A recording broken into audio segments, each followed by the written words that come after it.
right, here we go. So today's going to be a little bit of a special Live Your Ideals episode. But I want to start off by just sharing some thoughts that have occurred to me recently. I was cleaning out an old backpack and I came across a couple things that were somewhat nostalgic. It's my old What Would Jesus Do bracelet, as well as the Lord's Prayer bracelet that I used to rock. And I also found a little Jesus fish, little piece of metal that I used to carry around with me as well. I think it's in my pocket right now, unless I lost it. But at any rate, I found those things and it made me think about the person that I used to be when I was younger. And the person I used to be was someone who, oh, here's my little Jesus fish. So anyway, um, I used to be someone who I still deeply, deeply love Christ, but what loving Christ meant to me has changed over time because the more I wanted to show love to Christ, the more I felt compelled to love other people. And the more I loved other people, the more the people I was originally included with excluded me. And I've experienced this several times in my life, and I've shared this with folks in the past. But what hit me yesterday when I found these old talismans, if you will, that kind of brought my old self back to me, I kind of got curious, like, what happened to that guy? And it's not just the experiences I had of people rejecting um, the openness that was becoming really evident in my heart. It wasn't just that. It was something more. Maybe we can call it an innocence. And I remember my ex used to say that I was stupid because she said people used to play me. They thought I was naive because I used to give away things so easily. And sometimes somebody would see something that belonged to me, technically, and they were like, man, that's awesome, blah, blah, blah. And their joy would make me feel so excited that I would give them what I had because I felt like it was bringing more joy into the world. And so I would just give things away. And I also would follow the instructions of the teachings. And what the teachings tell us is, if someone asks if you give it to them, right? Also says don't resist evil, all sorts of things. And I was raised to take the scriptures literally. And because I took them literally at first and assumed everyone else did, there were some things that came to me through the scriptures that I assumed everyone knew.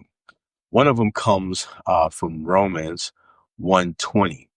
And it basically says that everything created knows the mind of the creator, even to the eternal Godhead, meaning that we know the thoughts of God, that all the invisible attributes are known by the things that are created.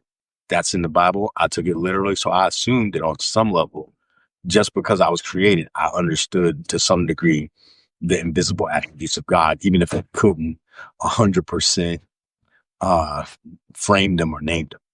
Then in Ephesians 3, round 3:19, somewhere in there, Paul, he prays for people and he says that he prays that they be filled with all the fullness of God through understanding the breadth, the width, the height, the depth of the love of Christ. And taking those things literally, I also assumed that all beings have it in them to be filled with all the fullness of God, whatever that means. And so I walked around like that with the assumption that other people felt that possibility as well, that they took that literally, that they could be filled with the fullness of God, that they took literally that all things created know the eternal mind of the creator, because that was in there. But I started to, it took me about 25 years of, I just turned 50. So I'm been out of the evangelical church just as long as I've been in it, or I was in it. And the realization that people did not really take it literally, and that the beautiful things of it that could be expansive and could make for a beautiful world weren't taken seriously. And then the other things that create harm were taken seriously and sometimes literally.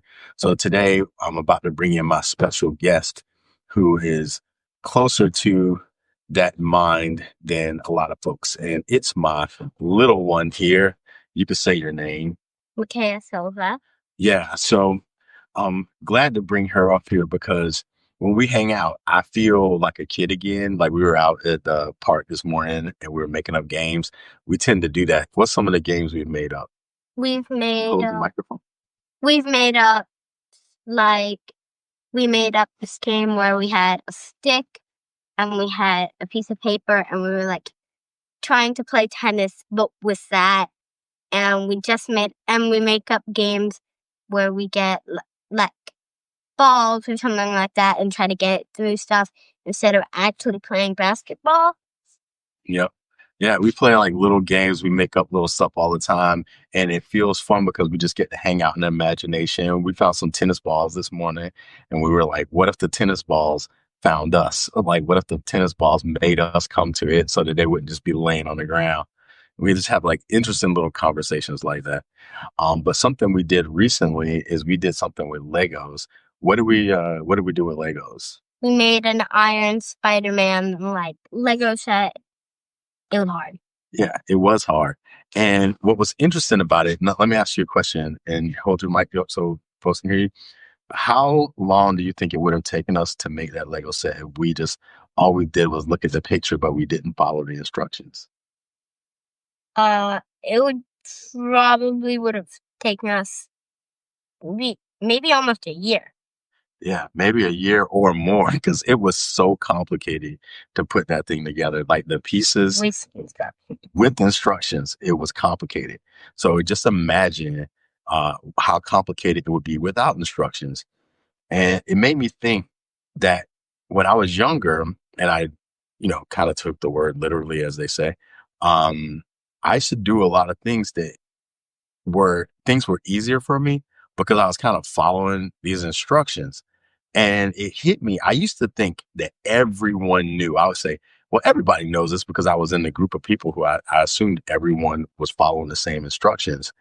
But then I eventually realized that that wasn't the case. Have you ever played a game where people had different rules? No one was playing by the same rules. Yeah. What was that like? It was complicated because I didn't know really what to do because they were fighting on the rules and getting mad at each other. And I tried to stay out of it, but then my rules didn't work. And yeah, Yeah, and that's like natural. Like if people are trying to do something and they have different guidelines, not everyone's playing by the same rules. It gets really confusing and arguments ensue. What would you be like if someone told you they were playing by the rules, but you knew the rules, so you knew they weren't playing by the rules? How would you feel? I'd tell them that they were lying and then I wouldn't play. That's very profound. Yeah, you would say that they were lying, and then you wouldn't play. So why wouldn't you want to play with them if they weren't? If they said they were playing by the rules, but you knew for sure they weren't? Because they'd be lying and I don't like they'd be lying, so I wouldn't want to play.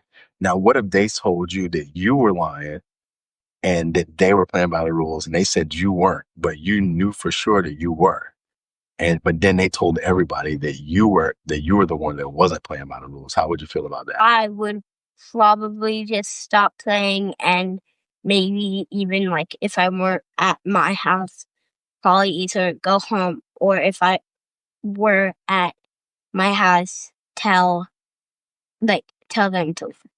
Tell them to leave. Yeah. So that's just very natural, I think. It's very natural. And it's kind of the place that I've been coming to lately is I know that for a long time, I strictly followed the rules. And I'm actually a kind of a rule follower, even though it doesn't seem like I am to some people. And what is that? Part of the part of the rule following is the rules of the teachings were love God with all your heart and mind and soul and love your neighbor as yourself. So I did everything I could to try to do that. And then I found that by trying to do what it said, the people who pretended like they were following the rules would get angrier and angrier at me and tell me more and more about how I wasn't following the rules. I wasn't a real Christian. I wasn't these things. And I started thinking like, okay, everyone knows this, but now they're pretending like they don't know it. And that's what I told myself for a long time, that they were pretending like they didn't know it. And I couldn't figure out why. because I assumed that they did because they all said they did. So that was very confusing. Now, how would you feel if, let's say you went to school and you knew that 5 plus 5 equaled 10, but everybody in the school was telling you that 5 plus 5 was 43, and you knew for sure it was 10. And even you put your two hands together and say, look, it's 10. And they just kept saying it's 43. And you already didn't want to play with them, but say you were forced to go to school anyway. What would you do? How would you feel all day being around those people? Would you start saying it's 43, or what would you do? I would probably just give up and ask to talk about something. You just say give up and talk about someone else? Okay. Yeah. So I know that right now, one of the things I was struggling with was just like going back to the Lego analogy. There's a way to put that thing together, and with instructions, it took us what, like 5 days? But I mean, we didn't do it consistently, so maybe over time, maybe 4 or 5 hours, um, putting it together with instructions. And obviously, if there's instructions, there was someone who not only designed it. If you back up, there was someone that imagined it, designed it, broke it up into constituent parts, and then said, this is how you put these parts back together, put these parts together to construct this thing that was an original image or blueprint in that person's mind, right? That's the same for how it is to be human. That there, on some level, there's a creator who understands the best way to be a creation. And there's a certain way of doing it that is, if you just figure it out on your own, it may take you forever. But there's guidance. And I'm not saying you got to follow like the Bible or the Bhagavad Gita or the Quran or any of those other things if that's not your jam. But what I'm saying is that those instruction booklets that exist, it's probably because some people figured out their way back and then tried to make it easier. Let's just say, for example, someone went from one town to some other town far across the country and back. And so they were able to write a map. Now you could stumble your way from point A to point B and back. But if someone else created a map, wouldn't you rather use the map? Would you rather use the map? Yeah. Okay. So you'd rather use a map unless you wanted to figure out for yourself. So I started asking myself, what if, just for a thought experiment, what if every person in the world, as the scripture says, that all things created know the eternal mind of the creator, even to the eternal Godhead? What if everyone knows, but they just want to figure it out for themselves? What if people, they lie, they do all these things, and maybe they try to understand what something is by first understanding what it isn't? What if all these people who are, from my perspective, very big hypocrites, maybe they're working backwards. Maybe they're doing everything that's the opposite of Christianity. And then once they fully understand what Christianity isn't, or whatever spiritual tradition that they're practicing, because it's hypocrites of all kinds, or people who say they are democratic. Like, what if people won't know what a democracy is until we don't have a democracy because they took it for granted? And so, and then once we have authoritarian, then they go, I don't like that now that I have it. Who knows? But what if that's the case? How would you change your life if you knew that people knew, but they were just trying to figure it out for themselves? So let me ask you. So say you're working on something with a friend and you want to use the instructions, but they don't want to use the instructions. Would you be able to accept that they just want to mess around and figure it out the hard way, and then you just do it the easy way? Or what would you do? What I would do is I would like probably give us like I'd split the what we're supposed to do in half. So like not break it, but like I have my work and the other person has their work, and then I have the instructions and they don't, and then let them work it out from there. And then I would, and it's and next time we met back together when it was like when we were done, we would. I feel like I know it would probably be wrong because they didn't use instructions. Also, back to the Lego series, we have a Lego. I don't think you can really see it, but yeah. Mm. So I think that's good advice too. So like you would still do your part using your instructions and let it be easy for you, but you would let them just go ahead and just mess it up and figure it out the hard way. And then when they were done, you would just say, okay, let's just reconnect when you're done. Yeah, and then I'd probably end up needing to help them finish it Oh, okay. or fix it. No, that's good advice. And I think I might start doing that too. Because I know part of me wants to just give up on people who keep saying that they're saying that they know, they're saying they're following instructions, but then you look at the instructions and you can tell that they aren't following the instructions. This is a metaphor for life. So I think I may also do the same thing. I might take your advice and follow the instructions and then just say, hey, let's meet up when you're done. We'll meet up when you're done. And if you get stuck, I'll share some instructions with you that I've gathered. Does that make sense? Yes. Yeah. Well, I don't want to take up too much of your time. I know you're a very busy person. But I really appreciate having you up here. I feel like you just spoke wisdom from your heart, from your inherent. You're proof that what that scripture I said earlier is true. That all things created know the mind of God, even to the eternal Godhead. So we're not without excuse, and that we can be filled with all the fullness of God. You're proof of that to me because I know ever since I met you, ever since you were born, you've always, since you started communicating and talking, you've always shared wisdom that I'd be like, where did you get that from? But it was just there. So I just appreciate you spending time up here with me, sharing your wisdom from your internal wisdom. And I hope that I will live up to what it is that you think I can be as a dad. So thanks for being up here. You're welcome. Well, now what? Do you have anything else you want to say? You want to say anything to folks who might see this later? I don't. Okay. Well, let me think. I'm going to try to ask you one more question. Okay. Let's see. You're still pretty young. Okay. When you look at the way that a lot of adults are showing up in the world and you pay attention to some of the craziness that's going on in the world right now, do you have any advice for people how to deal with some of the craziness that's happening right now? I think you should find a way to put the anger or sadness or whatever feelings you're feeling into something else, whether it's hitting going on a walk or just sitting for a while or maybe punching a punching bag. Those are all ways to let out anger and sadness and whatever feelings you're feeling. And then what do you do with the good feelings? The good feelings, try to just embrace them. Awesome. Thanks. I think that's a good place to leave off. All right. Appreciate you.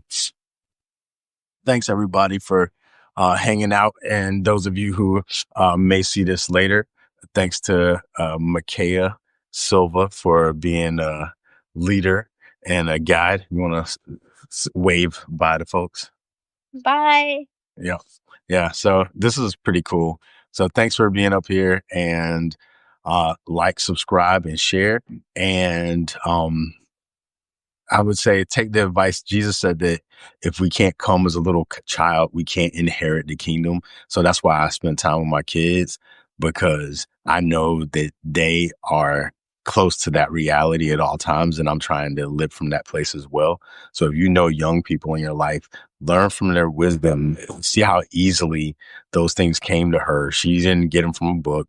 She didn't make a bunch of mistakes and learn the hard way. She's just speaking from her internal knowing.